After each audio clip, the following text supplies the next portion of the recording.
Saudações a todos, em especial às diretorias da BPE e da ABESE e à comissão organizadora do 12º Congresso Brasileiro de Pontes e Estruturas, pela promoção deste importante evento com a superação das dificuldades desta época pandêmica. Este artigo foi desenvolvido por mim, engenheiro mestre Jorge Martins Sarquis, e pelo engenheiro mestre e professor Paulo Jorge Sarquis, mas os trabalhos incluíram os esforços de muitos colegas, tanto nos projetos quanto na produção dos materiais dispostos para este artigo. Nossa contribuição para o evento será com a apresentação de um caso que diz respeito à modernização de pontes antigas. A modernização de pontes e viadutos tem sido recorrente em função de planos de ampliação rodoviária, que incluem a duplicação das principais rodovias. O principal motivador dessas intervenções é o aumento de tráfego. Estes aumentos demandam o correspondente redimensionamento da capacidade viária em termos geométricos, ou seja, duplicação e alargamento das pistas.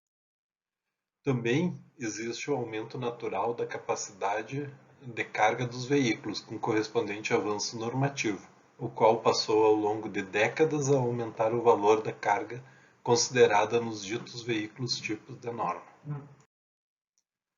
Em atualizações normativas que não aumentam o trem tipo, mas alteram coeficientes que acabam implicando em dimensionamento para solicitações maiores, como no caso da última versão da 7188, que alterou o cálculo do coeficiente de impacto. Vamos tratar aqui da duplicação do trecho mais ao sul da BR-101 no estado do Espírito Santo. Nesse caso, a rodovia está concedida, sendo a necessidade de duplicação uma demanda da concessão. Nessa imagem é apresentada a travessia do rio Jucu, o qual veremos em especial o reforço e alargamento da estrutura pré-existente. A estrutura que está sendo montada é a da nova ponte, que atenderá à pista de duplicação. E a obra nova concluída, bem como a duplicação da via, permitindo o desvio do tráfego, que é bastante intenso nesse trecho rodoviário. Com isso, evitou-se o transtorno que seria causado aos usuários, seja por trajetos mais longos no caso de desvio por outras rodovias, ou maior lentidão para alternância em fluxo de meia pista.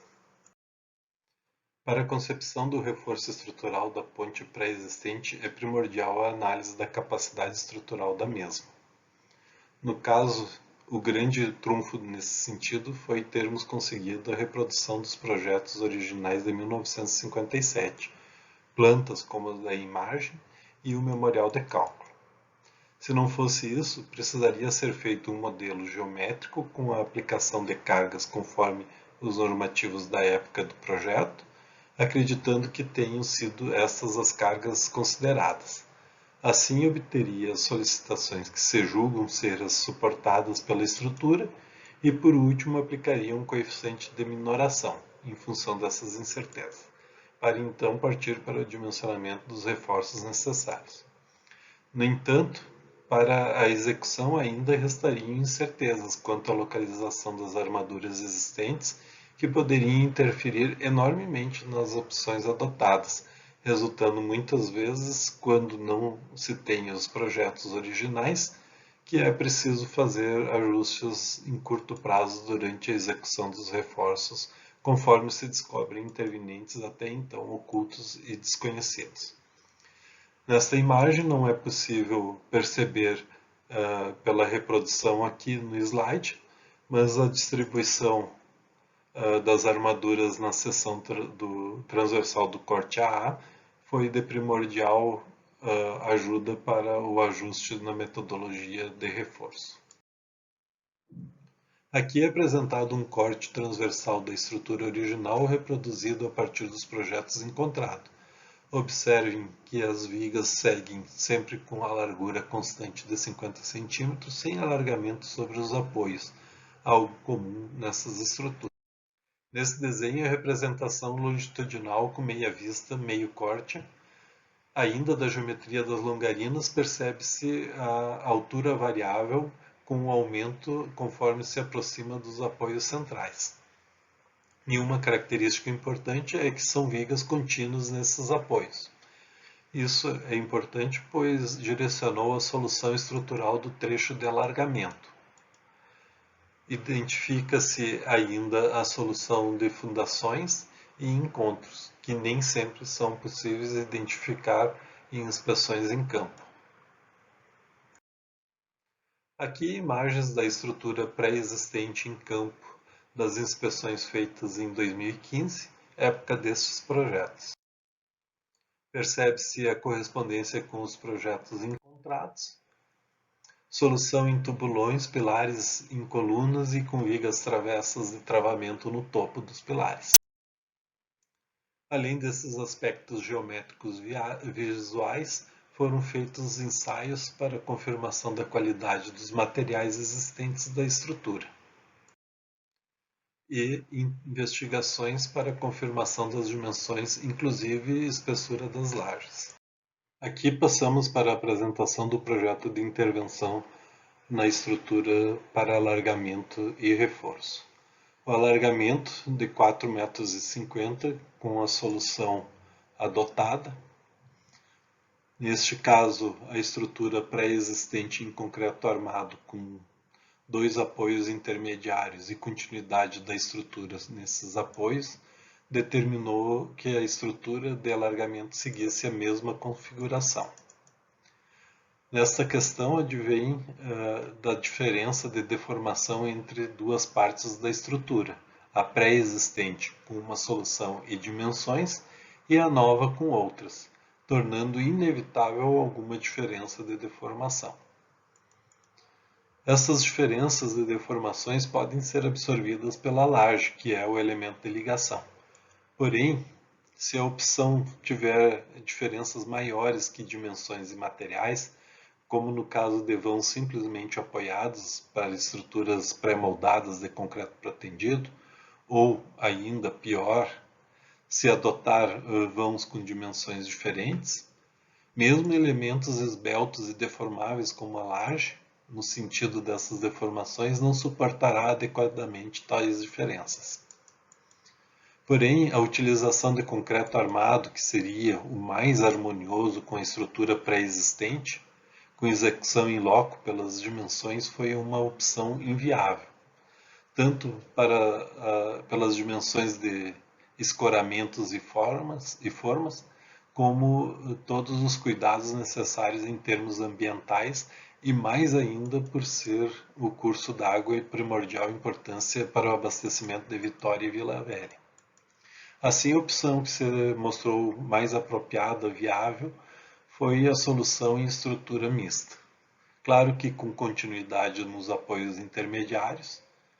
Chama-se ainda a atenção para a distância da primeira longarina metálica com a de concreto pré-existente nessa interface.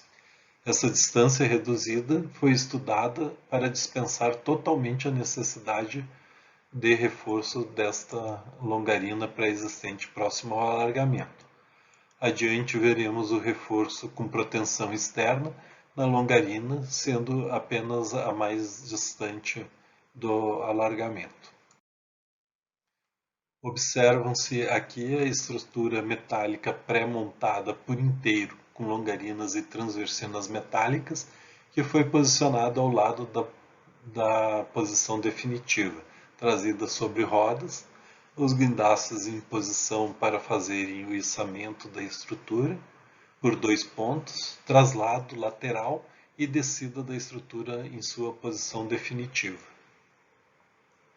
Mesmo com a laje tendo sido parcialmente moldada em loco, essa execução fica facilitada em relação ao modelo de concreto que precisaria ser todo concretado no local. Aqui o projeto de reforço daquela longarina mais afastada da estrutura de alargamento, com distribuição dos cabos de proteção externa, com um ponto de desvio nos 2 vãos menores extremos e 2 pontos no vão central. Os pontos de ancoragem ativa foram posicionados de forma que o procedimento fosse com execução da proteção por baixo da estrutura, isso em decorrência da identificação das armaduras negativas das longarinas estarem distribuídas na laje, o que dificultaria a abertura de espaço para os pontos de proteção ativa na face superior da estrutura. Aqui um esquema de ações e reações entre cabo de proteção de reforço e a estrutura pré-existente. Esta é a reprodução do projeto original da seção transversal das longarinas com a armadura na região de momentos negativos, distribuída adentrando a laje, o que inviabilizou a abertura da laje junto à face da longarina, com espaço para aplicação da proteção ativa pelo lado superior da estrutura. Aqui uma vista do esquema de reforço da estrutura, onde se observa o conjunto da proteção externa, bem como os dentes de apoio para a substituição das rótulas de concreto nos apoios centrais por aparelhos de neoprene fretado. Um detalhe importante das rótulas de concreto é que na época sempre se posicionava uma barra passante centrada nessas rótulas. Sabendo-se desta armadura, indicou-se que deveria ser aplicada uma carga nos macacos, limitado a um máximo suficiente apenas para o alívio do peso próprio. Com essa carga aplicada, se procederia o corte do concreto e daquela armadura. Isso decorre de que se aplicasse carga no macaco com a intenção de deslocar a estrutura antes do corte da armadura, a carga ultrapassaria a capacidade dos dentes projetados e ainda não romperia a armadura. Passando para as fotos da execução, nesta o concreto já demolido e os calços aplicados para manter a suspensão provida pelo macaco durante a execução dos serviços de remoção do concreto e corte da armadura.